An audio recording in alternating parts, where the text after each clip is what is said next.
Welcome back, and this week what we're going to talk about is another revolution, this time the Industrial Revolution, and technically it's the first Industrial Revolution, and it's one period of time that really has a giant impact on almost everything we do today, because what starts happening during this period is people create machines that start doing work for them, and of course this is the way that we live our lives today. All right, let's start looking at some of the roots of the Industrial Revolution. And before I start, I just want to mention nationalism again. I mentioned it the other day, or last week's lecture, and I put up the definition here. So, identity derived from being a citizen of a distinct nation. This is the time period in a lot of parts of the world that you get people thinking about where they're actually living and where they're coming from and who their neighbors are, especially in terms of other nations. And nationalism starts during this period where you get England believing that it was unique as opposed to other nations. You've got the idea that the French were a much better nation than anywhere else, and that they didn't like the English because of the type of government or whatever it was. So they see themselves as being very different.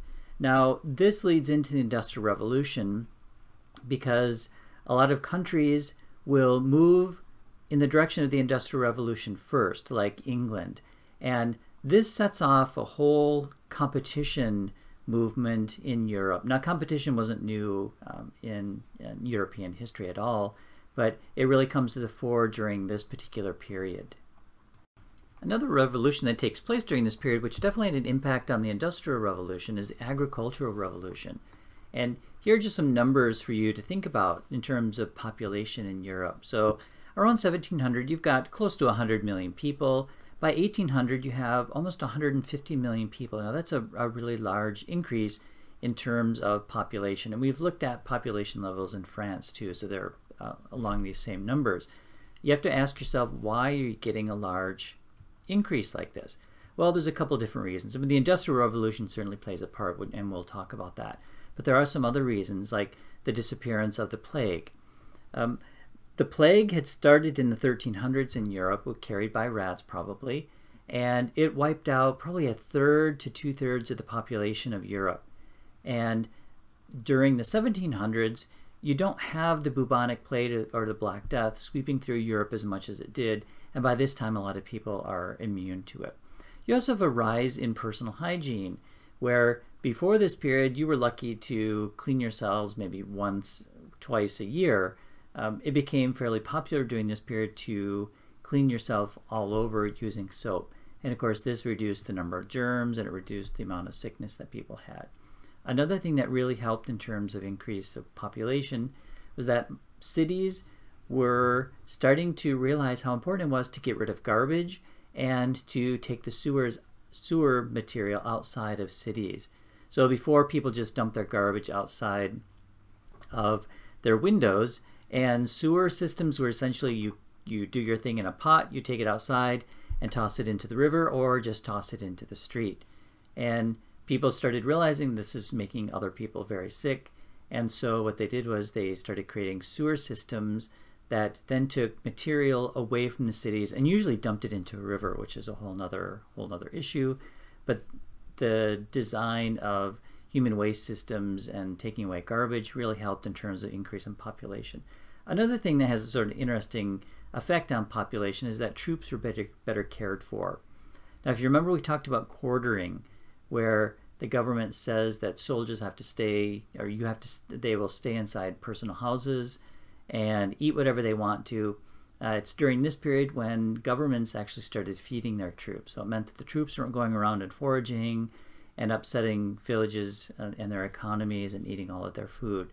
So in that respect, you have a much healthier population. So this explains why you get an increase in population during this period. And then of course we'll talk about what the Industrial Revolution did in terms of agriculture. I just want to mention a few more things about the Agricultural Revolution and why you get a large increase in population. So one of the things that was happening all throughout Europe and lots of other places in the world is something called the open field system. And what this meant is that Usually the local leaders or regional leaders, like the lords who have their own castles, they decide what's being grown, and usually you get large amounts of the same thing. So they might decide on growing wheat one year or something else the next year. And there's little cooperation between lords, so you get large amounts of wheat being grown, and sometimes that's good because you can make lots of bread with that. But if you've got multiple regions all growing the same thing, then prices go down because you've got a glut. One thing that really changed during this period, and it helped a lot in a number of different ways, that was land enclosure, meaning you just put up a fence. So you start to see fence laws in England for the first time. And what this actually did was it led to innovations, and it also led to multiple crops being grown. So now you fence off an area and you can grow peas, and then you can grow wheat and barley and so on. You also find experimentation with making better crops. So you would get maybe a better kind of wheat being grown or a different type of rice being grown in these fields. Okay, now let's move to the Industrial Revolution, some things that were happening during this period. And one of the biggest names during the Industrial Revolution was a man named Adam Smith. And he is really the developer of sort of capitalism. And he wrote quite a bit about how a capitalist society works, meaning the government should be hands-off the economy, as opposed to mercantilism, which was controlled totally by the government.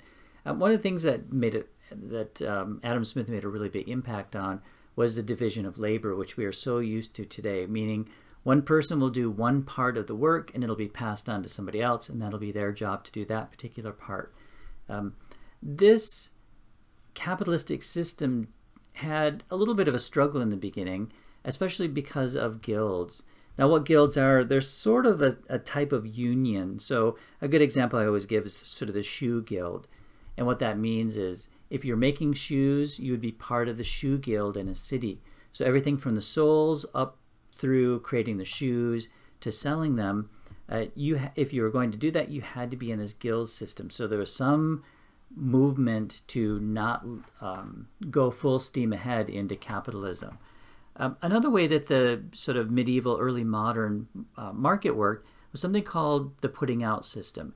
And what normally would happen is you would have a merchant walk around and say, I need sweaters.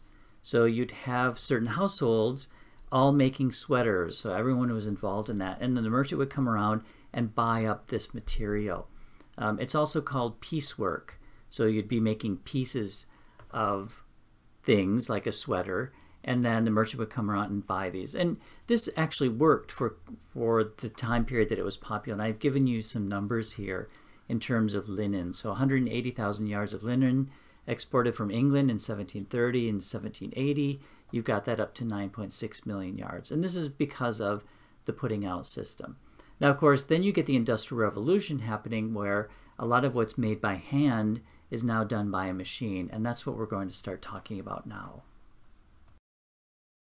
We'll talk about the details of the Industrial Revolution in the next scene.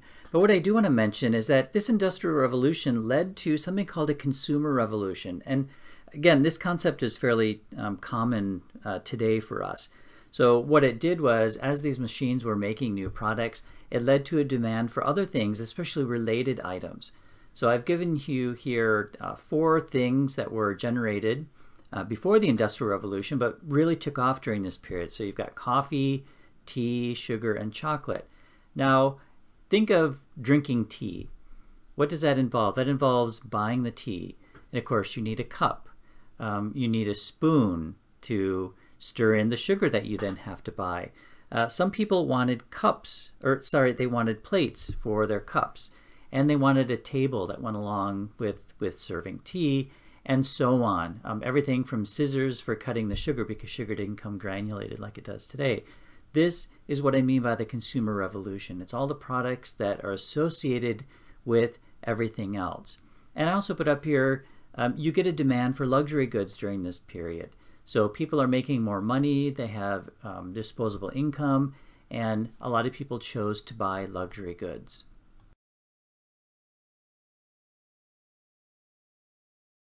All right, now let's start talking about some of the machines that were actually devised during the Industrial Revolution. And one of the first industries to be revolutionized was the cotton industry. And what I have here on the slide are a few of the machines that were devised. And the machines aren't totally important for you to memorize, but what's happening here is that they're creating machines that make it easier and faster to produce goods. So for example, you've got something called the flying shuttle. And what this could do, it could double the speed that someone weaving could work. And then you've got the spinning jenny in the 1780s. Finally, you get machines that were not based on human power, which is like pedaling or turning a lever by hand, but you get the use of water power. So you get something called the water frame. You also get, as these machines are being developed, places for people to work. So you get, for the first time, what we might call a modern factory, where you've got rows and rows of these machines set up, lots of people working and producing much more in terms of volume than ever before. The last evolution in terms of cotton industry is the steam-powered loom. So you've gone from hand power or human power to water power and now to steam. And of course, every time that these new machines are devised, the input, or the output I should say, is much greater. And of course it makes it easier for people, so you can have fewer people making more things. And the last big machine that really changed the whole cotton industry was the cotton gin, developed by Eli Whitney, and this was in 1793. And what this did is it created a machine that could pick the seeds out of cotton much faster than any human could do. And this is where you see cotton production in the United States go through the roof, because it was easier to use. And while the cotton industry was making great strides, you also see the pottery industry taking off. And this is where you get the idea of mass production, and the pottery industry is a great example of this. So what you get is someone named Wedgwood, and I don't know if you're familiar with Wedgwood. If you're married or planning on getting married, you usually ask for china, and it's usually Wedgwood. So Josiah Wedgwood really transformed the British porcelain industry. And what he did was he opened up a factory, and he used division of labor, which was an idea that Adam Smith had talked about. So what that really means is you've got someone who is working at each stage of the production of pottery. So you've got someone getting the clay.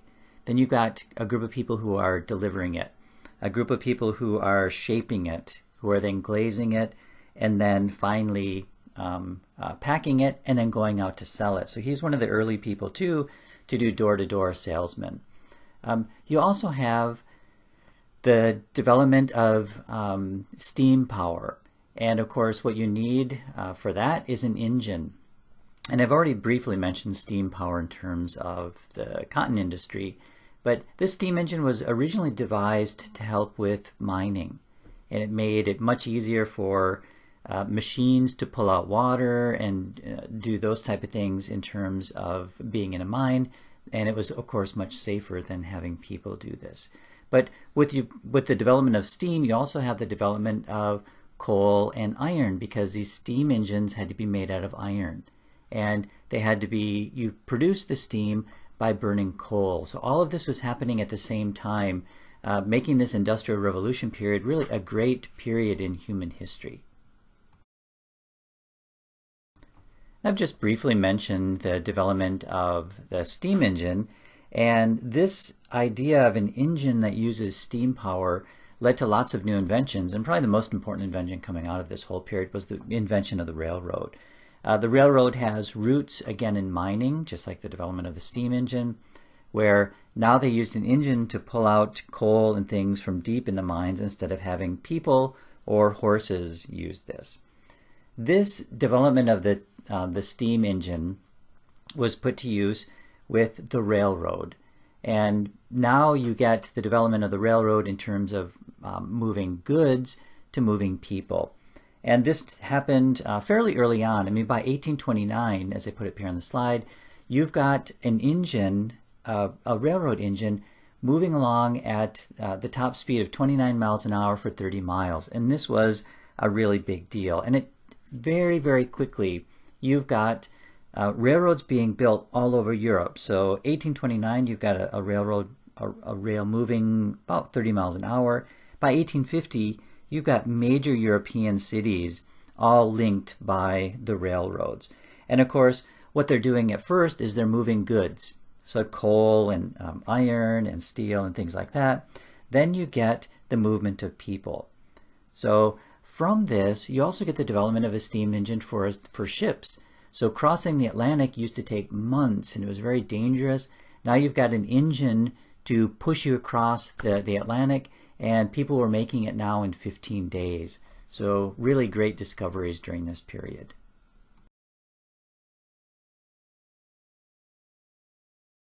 As I just talked about, the railroad really revolutionized what was going on in Europe. And in the beginning, this is all happening in England. England was a great place for this all to start because they had natural supply of coal, and they were developing all of these different things. So it took the rest of mainland Europe quite a bit of time to catch up. And so in the meantime, England is making huge amounts of money by shipping all of this material over. And you find that many countries, in France in particular, trying to block British goods. But progress moved forward, and you've got the development of things like postal systems, canals that can be easily dug with these new machines. And finally, you get in the middle of the 1800s, the Industrial Revolution reaching Europe, mainland Europe. And again, this is partly due as slower because of natural resources. And as you can see here, Northern Europe, especially Belgium, Northern France, they had more coal than especially the southern parts of Europe. So it took a little bit of time, but in the meantime, England was really dominating this entire period in terms of new machines and selling all of these goods that they could now make in factories.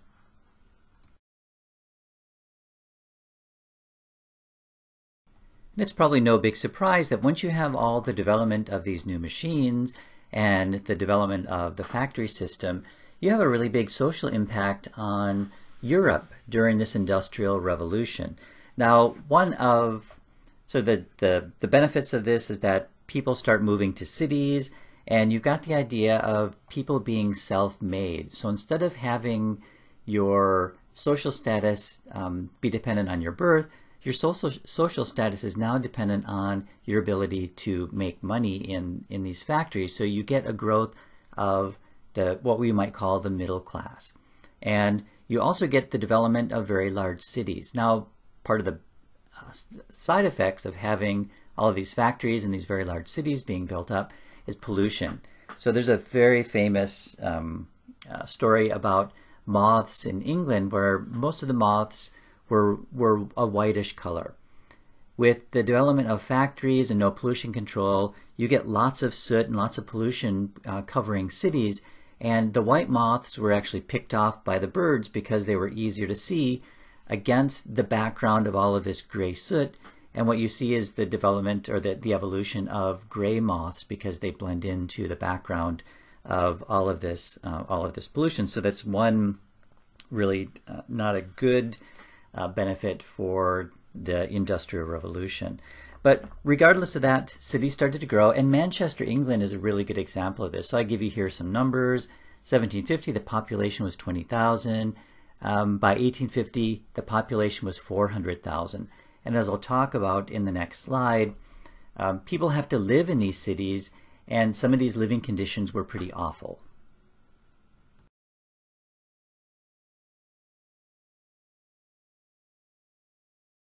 As I just mentioned, the Industrial Revolution was really changing the entire landscape of Europe.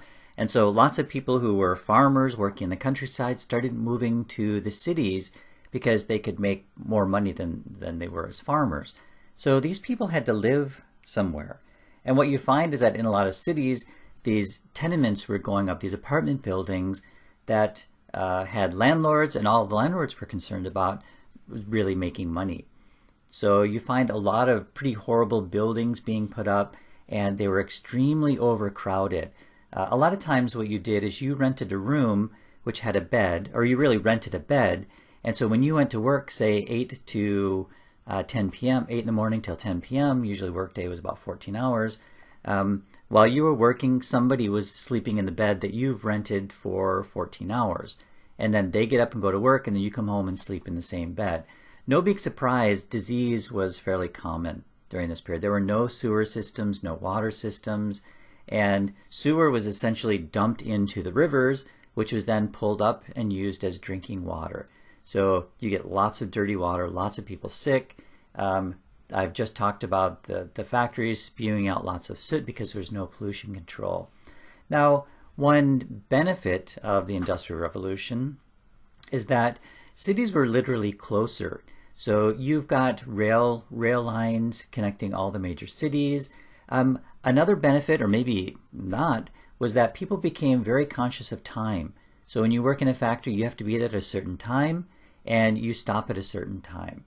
So watches were part of the Industrial Revolution, personal timekeepers. And I've already mentioned this whole idea of class consciousness. So you've got the rise of the middle class during this period. You also have extremely poor people who are having trouble finding work. And you've got another group of people which we'll call the industrialists. These people who own the factories, making huge amounts of money really off the backs of the working class. And we'll talk about them in the next slide.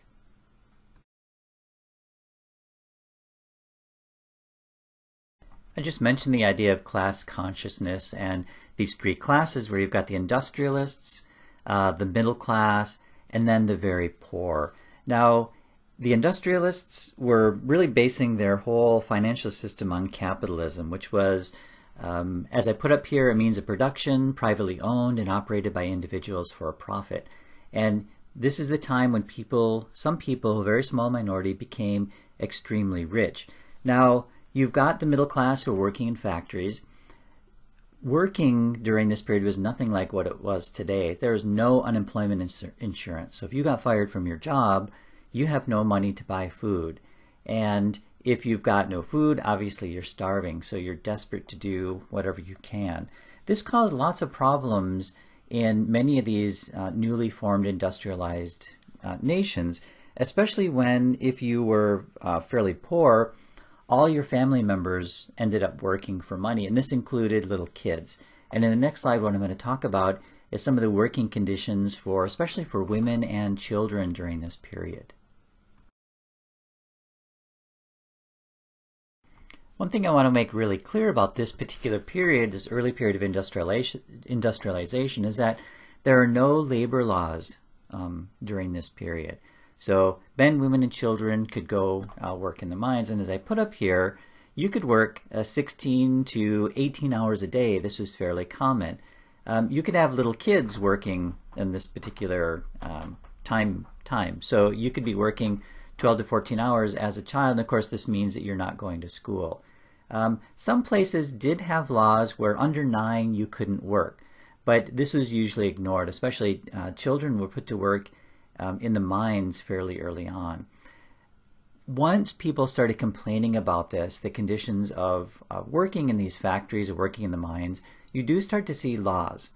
So I've given you a few here. The Factory Act of 1833 in England, it limits the amount of time that children can work. So if you're between the ages of 9 and 13, you can work 8 hours a day. If you're between 13 and the age of 18, you can work 12 hours a day. And this was actually a really good improvement from the earlier period. Still, there were lots of horrible accidents in these factories and in these mines. And in 1842, there was a law passed that no women and children under the age of 10 would be working in the mines. So what you start seeing very early on is sort of the idea of labor unions being developed, where workers are getting together. They're complaining about these horrible working conditions, and they're getting the governments to change the laws. In the last few slides of this lecture, I have a few pictures that I want to show you. And this one is showing a little girl working in a textile factory. This was actually a very dangerous job to do, because what she's doing is she's sticking her fingers in as the machine is pulling all of these different threads. She's making sure that they're not tangled. And if you imagine looking towards her left and under, there are also children under these machines also making sure that these threads are not getting tangled. And they're getting scalped, they're having their fingers cut off or twisted. And remember, they're standing there for up to 12 hours a day. So very demanding work for a little child, and this of course is why you've got labor laws being developed over time.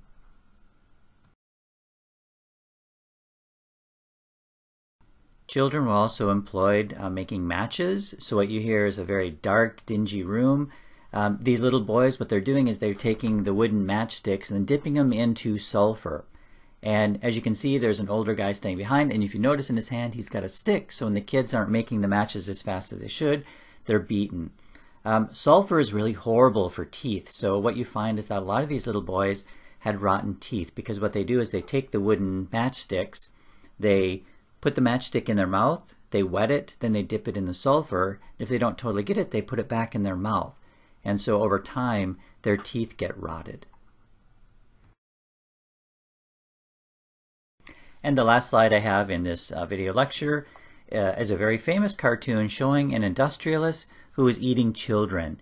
And of course what this is representing is the factory system where children are put to work and they're essentially just used up. So I just showed you a girl who was working in a textile factory, some children working making matches. We've talked about children working in the mines and how awful it was. And of course, again, what this leads to is a development of child labor laws and the whole development of the union movement, which made working conditions much safer for people.